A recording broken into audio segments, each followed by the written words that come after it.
Fit-tmiem is-summit tal-Unjoni Ewropea l-Prim Ministru Joseph Muscat kien iddisappuntat li ma ntlaħaqx qbil fuq ftehim ma' negozju mal-Kanada.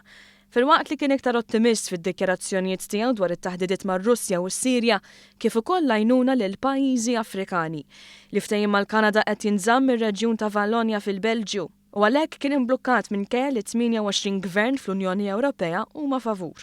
Sfortunatament min-naħa Ewropea jidher li hawn xettiċiżmu dwar dak li għandu x'jaqsam kif nridu ninfetħu għal kumplament tad-dinja suq ħieles għal fatt li jkollna aktar negozju u anke ftehim li fil-fema tiegħi huwa tajjeb ħafna mal-Kanada li huwa wieħed mill-iktar pajjiżi progressivi tad-dinja.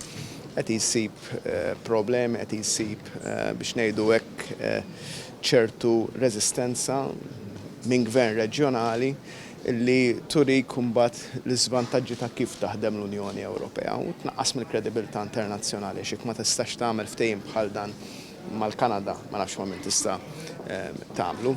Anke l-President tal-Kunsill Ewropew Donald Tusk iddikjara li din hija sfida r-reputazzjoni tal-Unjoni Ewropea.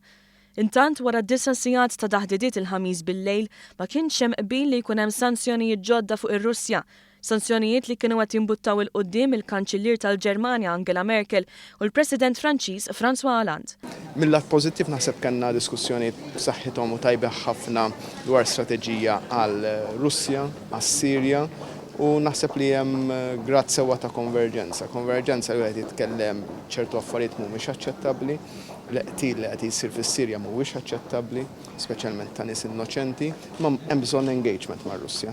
U l-engagement mar-Russja huwa l-aħjar mod li jsir biex naraw nuru fejn ma naqblux imma bil-fors irid ikollna relazzjoni ma' dan il-ġar tant importanti. Tema oħra kienet l-immigrazzjoni u għalkemm jibqa' ma jkunx hemm qbil dwar kif għandu jinqasam il-peace fl-Unjoni Ewropea, il-pajjiżi membri qablu fuq iktar għajnuna lill-Afrika. Gwart li għandu x'jaqsam mal-immigrazzjoni jien sodisfatt mill-fatt illi qegħdin mexxin il quddiem f'dak li għandu x'jaqsam mal-pjanijiet biex ngħinu lil pajjiżi Afrikani, kont sodisfatt ħafna minn dak li qalet Federica Mogherini speċjalment man-Niger, tgħidu li n-Niger x'għandu x'jaqsam ma' pajjiżna.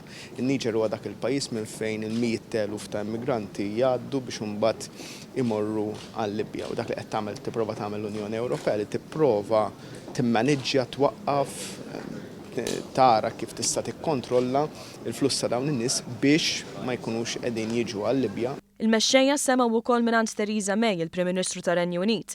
Wara s-summit May qalet li ottimista li tista' tikseb ftehim mar-Renju Unit, dan minkejja li qatt ma kienx hemm ebda negozjati. Naħseb li għamlet eżattament dak li kien mistenni u naħseb minn qed jinterpreta ħajkun hemm diskussjoni qed jinterpreta ħażin, ma setax ikun hemm diskussjoni, smajna biss dak li qalet il-Prim Ministru Ingliż, konfermat ħafna mill-affarijiet li nafu s'issa, u qed irid jistenna qabel ma jkun hemm l-avviż formali sa Marzu li ġej, diskussjoni ma jistgħux jibdew.